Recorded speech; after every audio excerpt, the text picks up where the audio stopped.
নমস্কাৰ আপোনালোকৰ মাজত পুনৰ এটা মই নতুন ভিডিঅ' লৈ আহিছোঁ জবৰ আৰু আজিৰ ভেকেঞ্চিখিনি মই দেখুৱাই যাম ভিডিঅ'টো সম্পূৰ্ণ চাব। 1 নম্বৰ ভেকেঞ্চিটো আহিছে কাজিৰঙা ৰিজৰ্টৰ পৰা। পোষ্ট আছে মেনেজাৰ, কুক আৰু ৱেইটাৰৰ ভেকেঞ্চি আছে। এক্সপিৰিয়েঞ্চ কেণ্ডিডেট যদি হয় প্ৰিফাৰেঞ্চ পাব, কিন্তু ফ্ৰেছাৰ সকলো ইয়াত এপ্লাই কৰিব পাৰিব। হোৱাটছআপ নাম্বাৰ আৰু কলিং নাম্বাৰ দিয়া আছে, আপোনালোকে এপ্লাই কৰিবৰ কাৰণে ইয়াতে নাম্বাৰটোত কল কৰিব। 2 নম্বৰ ভেকেঞ্চি আছে rhino packers and movers company. ড্ৰাইভাৰৰ 3টা ভেকেঞ্চি আছে। চেলাৰী আপোনালোকে 10K to 15K ভিতৰত পাব। ফুডিং এণ্ড লজিং আপোনালোকে ফ্ৰী পাব, অফিচৰ ফালৰ পৰা, কোম্পানীৰ ফালৰ পৰা থকা খোৱা দি দিব। ফোন নম্বৰ দিয়া আছে, ফোন নম্বৰত যোগাযোগ কৰিলে হ'ল আপোনালোকে। 3 নম্বৰ ভেকেঞ্চিটো আছে আপোনালোকৰ মাৰ্কেটিং মেনেজাৰৰ এটা পোষ্ট আছে। মাৰ্কেটিং এক্সিকিউটিভৰ 5টা পোষ্ট আছে আৰু ৰিচিপশ্যনিষ্টৰ 2টা পোষ্ট আছে। Candidate must be sincere and hard working. Male candidate should have their own vehicles. Male যদি হয় ল'ৰাসকলৰ নিজৰ বাইক নহ'লে স্কুটি লাগিব। এক্সপিৰিয়েঞ্চ মিনিমাম 6 মাহৰ থাকিলে এপ্লাই কৰিব পাৰে। এপ্লাই কৰিবৰ কাৰণে ইয়াতে নাম্বাৰ দিয়া আছে, নাম্বাৰটোত আপোনালোকে ফোন কৰিব অফিচ টাইমত। 4 নম্বৰ ভেকেঞ্চিটো আছে ছিকিউৰিটি গাৰ্ড ইনচাৰ্জ। চেলাৰী আপোনালোকে 16K পাব। 2 নম্বৰটো আছে ছিকিউৰিটি গাৰ্ড, 12 ঘণ্টা ডিউটি কৰিব লাগিব। চেলাৰী পাব 12K। এপ্লাই কৰিবৰ কাৰণে হোৱাটছআপত বায়'ডাটা চেণ্ড কৰি দিব আৰু কোনটো পোষ্টৰ কাৰণে কৰে সেই পোষ্টটো মেনশ্যন কৰি দিব। 5 নম্বৰ ভেকেঞ্চি বেনেলি শ্ব'ৰুমৰ পৰা আহিছে। প্ৰিমিয়াম 2 হুইলাৰ শ্ব'ৰুম হয় গুৱাহাটী। টেলিকলিং এক্সিকিউটিভ ফিমেলৰ কাৰণে আৰু টেকনিচিয়ান মেলৰ কাৰণে। ইয়াত এপ্লাই কৰিবৰ কাৰণে মেইল ID আৰু কণ্টেক্ট নম্বৰ দিয়া আছে, ইয়াত এই দুটাত যোগাযোগ কৰি ল'লে হ'ল আপোনালোকে।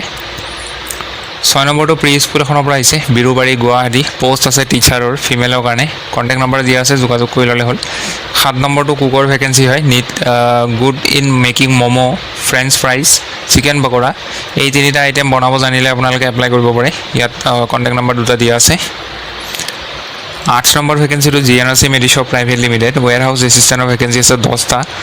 কোৱালিফিকেশ্যন 8 পাছ কৰিলে এপ্লাই কৰিব পাৰে। লোকেশ্যন হ'ব পাঞ্জাবাৰী আৰু দৰমহা আপোনালোকে কিমান পাব ইয়াত দিয়া আছে, দৰমহাটো আপোনালোকে এইখিনি পাবই। 2 নম্বৰটো আছে গ্ৰাফিক ডিজাইনাৰ কাম ডিজিটেল মাৰ্কেটিং স্পেচিয়েলিষ্ট, এটা ভেকেঞ্চি আছে। কোৱালিফিকেশ্যন ইয়াতে গ্ৰেজুৱেট হ'ব লাগিব আৰু 2 বছৰৰ আপোনালোকৰ ৰিলিভেণ্ট এক্সপিৰিয়েঞ্চ লাগিব। লোকেশ্যন গুৱাহাটী হয়। ৱেৰ হাউচৰ লোকেশ্যনটো পাঞ্জাবাৰী গুৱাহাটী হ'ব। কোনো এপ্লিকেশ্যন ফিজ নাই, আপোনালোকে এপ্লাই কৰিবৰ কাৰণে ইয়াতে মেইল ID দিয়া আছে, ইয়াত মেইল IDটোত বায়'ডাটা চেণ্ড কৰি দিলে হ'ল। এইটো এড্ৰেছ দিয়া আছে, তেওঁলোকৰ অফিচৰ এড্ৰেছ হয়, এইটো কমপ্লিট এড্ৰেছ। 9 নম্বৰ ভেকেঞ্চিটো Dhansiri valley public school Numaligarh.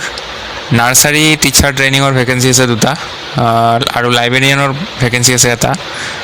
কোৱালিফিকেশ্যনত NTT মানে নাৰ্চাৰী টিচাৰ ট্ৰেইনিঙৰ কাৰণে গ্ৰেজুৱেশ্যন থাকিব লাগিব 60% মাৰ্কছৰ লগত, আৰু আপোনালোকে তাৰ লগতে নাৰ্চাৰী ডিপ্ল'মা কৰা হ'ব লাগিব, নাৰ্চাৰী বা মণ্টেছৰী বা ECE pre primary training from a government recognise institute. লাইব্ৰেৰিয়ানৰ কাৰণে বেচেলাৰ ডিগ্ৰী কৰা হ'লে হ'ল, লাইব্ৰেৰী ছায়েন্সত এপ্লাই কৰিব পাৰে। এক্সপিৰিয়েঞ্চত 2 to 3 yearsৰ এক্সপিৰিয়েঞ্চ বিচাৰিছে CBSE স্কুলত, তেতিয়াহে প্ৰিফাৰেঞ্চ পাব। কিন্তু freshers with excellent academic records May also' apply. কোনো এপ্লিকেশ্যন ফিজ নাই, মেইল ID আৰু ইয়াত লাষ্ট ডেট দিয়া আছে, লাষ্ট ডেটৰ আগতে এপ্লাই কৰি ল'ব যদি এপ্লাই কৰে। 10 নম্বৰ ভেকেঞ্চিটো আছাম এগ্ৰিকালচাৰ ইউনিভাৰ্চিটিৰ ফালৰ পৰা আহিছে। Titabar plant health coordinator vacancy আছে। মাষ্টাৰ ডিগ্ৰী কৰা হ'ব লাগিব এগ্ৰিকালচাৰত আৰু প্ৰিফাৰেঞ্চ পাব যদি প্লাণ্ট পেথলজি আৰু এণ্টমলজি বা নেমাটলজিত যদি আপোনালোকৰ মাষ্টাৰ ডিগ্ৰী আছে। চেলাৰী 20K পাব আৰু ইয়াতে ৱক ইন ইণ্টাৰভিউ আছে 28 আগষ্ট। 28 আগষ্টত আপোনালোকে আছাম এগ্ৰিকালচাৰ ইউনিভাৰ্চিটি ইণ্টাৰভিউৰ কাৰণে যাব লাগিব। অৰিজিনেল চাৰ্টিফিকেটবিলাক লৈ ল'ব আৰু জেৰক্স কপি লৈ ল'ব। 11 নম্বৰ ভেকেঞ্চিটো foreigners tribunal Bilasipara Assam. Data entry operator এটা ভেকেঞ্চি আছে। হাই ছেকেণ্ডেৰী পাছ কৰিলে এপ্লাই কৰিব পাৰে। 6 মাহৰ ইয়াতে ডিপ্ল'মা লাগিব কম্পিউটাৰৰ, আৰু আপোনালোকৰ good knowledge of office productivity software tools, MS Word Excel PowerPoint এইকেইটা জানিব লাগিব। এজ লিমিট 18 পৰা 40ৰ ভিতৰত হ'লে এপ্লাই কৰিব পাৰে। দৰমহা আপোনালোকে 10K ইয়াতে পাৰ মান্থত পাব আৰু ৱক ইন ইণ্টাৰভিউ আছে ইয়াতে 21 আগষ্টত ইণ্টাৰভিউ আছে। ৰাতিপুৱা 11টা বজাৰ পৰা ইণ্টাৰভিউ ষ্টাৰ্ট হ'ব। এড্ৰেছটো দিয়া আছে, এইটো এড্ৰেছটো কমপ্লিট আপোনালোকে ইয়াতে পঢ়ি ল'ব আৰু এপ্লাই কৰাৰ সময়ত আপোনালোকে চাওক ইয়াতে ষ্টেণ্ডাৰ্ড ফৰ্মখন প্ৰিণ্ট আউট ওলাই ল'ব। ওলাই লৈ সেইখন হাতেৰে ফিল আপ কৰিব, কৰি কিনে তাৰ লগত যিমান আপোনালোকৰ নিজৰ যিমান চাৰ্টিফিকেট আছে ডকুমেণ্টছ আছে চব জেৰক্স কৰিব, কৰি কিনে তাৰ লগত একেলগে কৰি কিনে আপোনালোকে ইণ্টাৰভিউৰ কাৰণে যাব পাৰিব, ৱক ইন ইণ্টাৰভিউত যাব। অৰিজিনেল ডকুমেণ্টছখিনিও লৈ ল'ব। 12 নম্বৰ ভেকেঞ্চি আছে doctor B Baruah cancer institute Guwahati. ছুপাৰভাইজাৰৰ এটা পোষ্ট আছে। চেলাৰী পাব 30K consolidated. Qualification post graduate যদি আছে হয় আপোনালোকে পাব্লিক হেল্থ বা ছ'চিয়েল ৱৰ্ক মেনেজমেণ্ট এপ্লাই কৰিব পাৰে। ডিজাইৰেবলখিনি নহ'লেও হ'ব, ডিজাইৰেবলটো যদি আছে, ডিজাইৰেবল এক্সপিৰিয়েঞ্চখিনি যদি আছে তেতিয়াহ'লে প্ৰিফাৰেঞ্চ পায়। ৱক ইন ইণ্টাৰভিউ আছে 28 আগষ্টত আছে, 28 আগষ্টত যাব লাগিব ছুপাৰভাইজাৰৰ কাৰণে যদি এপ্লাই মানে ইণ্টাৰভিউ দিব যায়।